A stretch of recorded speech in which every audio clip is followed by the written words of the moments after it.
बेशक मुनाफा उन्होंने कम में घिनना यार, मुनाफा घिने, लेकिन 100 200 400 घिने एक कि 2000 का गट्टू 6000 ते किसान सेल करें। डी तेरे मिलती नहीं खाद, रात मिल वेंदी है। अगर 3000 की खाद मंगो नहीं ठीक 6000 तो लभ होंगी। अस्सलाम वालेकुम दोस्तों, मैं हूं नवीदुल्ला और आप देख रहे हैं हमारा फेसबुक पेज और यूट्यूब चैनल मुख्तलिफ हालात ज़िंदगी। आज मैं हाजिर हूं खाद डीलर्स की मनमानी को लेकर, जिन्होंने किसानों की नाक में दम कर रखा है। जैसा कि आप सभी जानते हैं, अगर हम कुछ अर्सा पीछे जाएं, उस वक्त के खादों के रेट में और आज के खादों के रेट में तकरीबन ज़मीन आसमान का फ़र्क आपको नज़र आएगा। यही जो यूरिया खाद, तो इसका रेट 1800 से 2000 तक फी गट्टू था, लेकिन आज यही खाद 6000 से लेकर 6500 तक मिल रही है। पूरी तहसील में अगर खाद डीलर्स की तादाद हम आपको बताएं, तहसील कलूरकोट में टोटली आप ले लें तो कोई 20 खाद डीलर्स होंगे। और इसी के साथ तहसील पिपला में अगर खाद डीलर्स की बात करें तो इसके में भी तकरीबन 30 से 25 खाद डीलर्स हैं, यानी दोनों तहसीलों को मिलाकर 50 खाद डीलर्स बनते हैं। और अगर इन्हीं दोनों तहसीलों को मिलाकर हम किसानों की बात करें तो 10 से 20 हज़ार किसान बनते हैं। अफसोस की बात तो ये है कि इन्हीं 50 खाद डीलर्स के हाथों 20 से 25 हज़ार किसान ब्लैकमेल हो रहे हैं। खाद डीलर्स जानते हैं कि जिस खाद की अशद ज़रूरत होती है, जानबूझकर उन खादों का बहरान पैदा कर दिया जाता है। पहले क्योंकि फसल को यूरिया की शदीद ज़रूरत थी, तो इन्होंने यूरिया का जानबूझकर बहरान पैदा किया ताकि किसान डबल कीमत पर यूरिया खरीद। किसानों की तरफ से ये 12 शिकायत आ चुकी है कि यूरिया भी अब मियारी तौर पर नहीं मिल रहा। और अफसोस की बात तो ये है कि हुकूमत ने भी फ़र्ज़ों पर खाद देना शुरू कर दी है और फ़र्ज़ों पर भी लाइनों में लग कर मिलती है, मगर फ़र्ज तो उन्हीं के पास होते हैं जिनके अपने ज़ाती रकबे होते हैं। जिसके पास 100 एकड़ या 200 एकड़ ज़ाती रकबा है, तो उसे क्या ज़रूरत है कि वो 3500 या 3700 हुकूमती रेट पर फ़र्ज़ों पर खाद ले। उसे तो कोई फ़र्क ही नहीं पड़ता अगर खाद 5000 गट्टू हो या 10,000 का गट्टू हो। मसला तो उनका है जिनके ज़ाती रकबे नहीं है, जो बेचारे मज़ारे हैं, ना तो उनके पास फ़र्ज होते हैं और ना ही इतना पैसा होता है कि वो खादें खरीद सकें। क्योंकि दूसरे महीने की एंड होने वाली है और तीसरा महीना शुरू होने के बाद 5वें महीने या 6ठे महीने में तो गंदम का कटाव शुरू हो जाता है। और आप देखें, ये आप गंदम देख रहे होंगे, इसने क्या औसत देनी है। शायद इनके पास इतना खर्च नहीं होगा, क्योंकि डीएपी के रेट भी आप जानते हैं 14,000 से लेकर 15,000 तक खाद डीलर्स डीएपी देते रहे हैं। सुबह मेरी मुलाकात एक किसान से हुई है, वो भी यही रोना रो रहा था। मुझे उसने ये एक पर्ची दिखाई है, ये पर्ची कलूरकोट में एक दुकान की है, मैं उसका नाम तो नहीं बता सकता, लेकिन ये रेट आप देख दें, सरसब्ज NP 8200 की उसने लिए। और अगर हम इसके सरकारी रेट की बात करें तो सरकारी रेट और इस रेट में ज़मीन आसमान का फ़र्क है। ये जिस दुकान की मैंने आपको पर्ची दिखाई है, अफसोस की बात तो ये है कि करीबन इससे 1-8 किलोमीटर के फासले पर ही AC साहब का दफ्तर है। अब इस बात से हम क्या अंदाज़ा लगाएं कि AC साहब की इनके साथ मिली भगत है। हम बगैर सबूत के कोई बात करना तो नहीं चाहते, मगर इस बात के हमारे पास ठोस शवाहिद तो नहीं है, मगर इस बात से अंदाज़ा ज़रूर हो जाता है कि किसान अपनी गंदम निकाल लेते हैं तो AC साहब के डाले यूं घूम रहे होते हैं जैसे इस मुल्क में कोई इमरजेंसी नाफिज हो गई हो। बेचारे किसानों के जो 4 से 5 बोरी अपने घर ले जा रहे थे खाने वगैरह के लिए, उनको भी AC साहब ने पकड़ लिया और उनकी गंदम भी जब्त कर ली गई थी।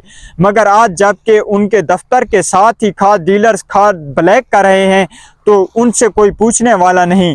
तो इस बात से तो यही अंदाज़ा हो जाता है कि AC साहब भी इनसे मिले हुए हैं। कोई भी खाद अपने सही रेट पर नहीं मिल रही। किसान बेचारे भी मजबूर हैं, क्योंकि अगर फसल ना हुआ तो उन्होंने के ठेके वगैरह भी देने होते हैं और अपने बाल बच्चों का पेट भी पालना होता है। और अब DAP जबकि पहले ज़रूरत थी तो 15,000 पर मिलती रही है, अब सुबह ही हमने उसका रेट चेक किया है तो वो 10 से 12,000 रुपए की थी। यानी कि खाद डीलर्स जानते हैं किसानों को किस खाद की ज़रूरत है, उसी के मुताबिक वो रेट में और बहरान में रद्द बदल करते रहते हैं। हमारी ये AC साहब से दरख्वास्त है कि खाद डीलर्स को नकेल डाली जाए, अगर नहीं तो हम किसानों से एहतजाज की अपील करेंगे और एसी साहब के दफ्तर के सामने पुरअमन एहतजाज ज़रूर रिकॉर्ड करवाएंगे। आइए मिलते हैं कुछ किसानों से और जानते हैं कि आखिर खाद ब्लैक में मिल रही है तो उन्हें किन किन परेशानियों का सामना करना पड़ रहा है। अस्सलाम वालेकुम भाई। वालेकुम सलाम। अच्छा भाई, सब तो पहले तो तुसा सन ये दसो कि तुसा DAP कितना दी खरीदी है? भाई 14,800 रुपए। जी भाई। यार ये गंदम दी ये हालत थी पई है थोड़ी दी, इधर की वजह है? उतली खाद को नहीं लाई या के चक्कर है?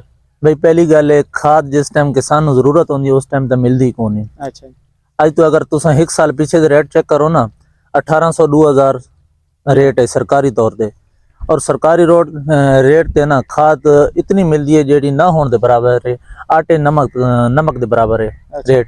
अगर कहते 10 किले जो फसल है तो उसनु मिलन 3 गट्टू या 2 गट्टू, पूरी दिहाड़ एक किसान गरीब लेने लगे शामी उसनु 2 गट्टू मिलन, उस खाद का कोई फायदा कोनी। तुसा के समझेंदे हो ये कहंदी नाकामी है खाद डीलर दी मनमानी है या वत एसी साहब दी नाकामी? भाई सारे प्यारे पाकिस्तान च सब तो बड़ा जुर्म है कि गरीब होना। ये जेडे डीलर हजरात हैं जेडे फसल तैयार है ना कपा दी, उससे ले DAP दा रेट 7,800 आई।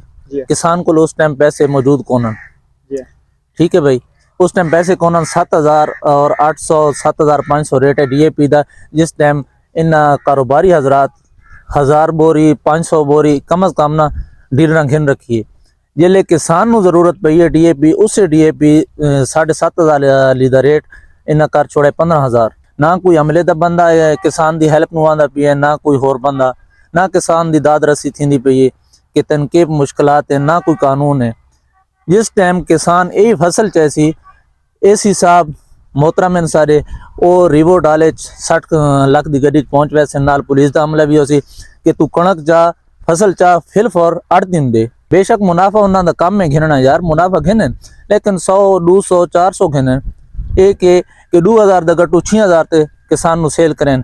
डी तेरे मिलदी नहीं खाद, रात मिल वेंदी है। अगर 3000 दी खाद मंगो नहीं थी 6000 तो लभ होंदी। यूरिया लाए हुन नवी आज दा तारा यूरिया दा के रेट है? भाई 5800 रुपये। वे कहंदे ना जमीन है उसदे फर्ज घिन के आओ तो कौन देंदा आजकल? जी हां, पहली गल है कि जमींदार फर्ज तुसा हाली हो या तुसा मालिक हो, मैन कोना देसो। तुसा हो मियां वाली दे, असा बैठे कलूर कोट फर्द कोनी कम दा सारे दा। ये बड़े मुश्किलात दा सामना है इस टाइम। अगर मजलूम कौम है तो किसान है भाई। बेशक अगर 10 किलों दे फर्ज मिल ही वजन उसनु किसान नु मिलसन 4 गट्टू 3 गट्टू पूरे दिन। सारी तरफ एसी साहब नु अगर कोई तुसा पैगाम देना चाहो तो भाई एसी साहब सारे पास मोहतरम है, सारी एक रिक्वेस्ट है कि किसान दी इस टाइम आके अगर किसान दी हालत देखनी है और किसान नु परखना है तो इस टाइम आके उन्हां दी दाद रसी भी करन। तुसा एक मुल्क दे नुमाइंदे हो, सरकारी नुमाइंदे हो, डीलरां दे कुछ छोटी बहु थोड़ी बहु ना किसान दी हेल्प करो और डीलरां ने समझाओ कि तुसा जेडे अपने भाई किसान हैं उन्होंने कोई पैगाम देना चाहते हो? भाई किसान भाई मेरे ये पैगाम है कि मेहरबानी करो तो अपने हाल ते रहम करो और दूजे किसान भाई दे हाल ते रहम करो। एसी साहब को रिक्वेस्ट गिन के बनो कि एसी साहब सारी दाद रसी करें और सारे मामलात में देखें और उन्हां दा हल करें। एसी साहब नु क्या मालूम को नहीं? एसी साहब तहसील इस बह के ते इथू वाले किसान दी गंदम दे उसनु पता लग वेंदे भाई इतनी बोरियां थी ते इतनी घर की वेंदे ते नाल में आधा किलोमीटर ते उसनु कोनी समझ लगदी। सरेकी दी मिसाल है कि जितने तक बच्चा रोवे नहीं माँ भी दूध नहीं देंदी। एसी साहब तक बचावें तो सही गल, किसान सारे मुतहद हो के वत सारा एहतजाज करन दी हक बनदे भाई। एसी साहब वत हल न करें तो वत दे।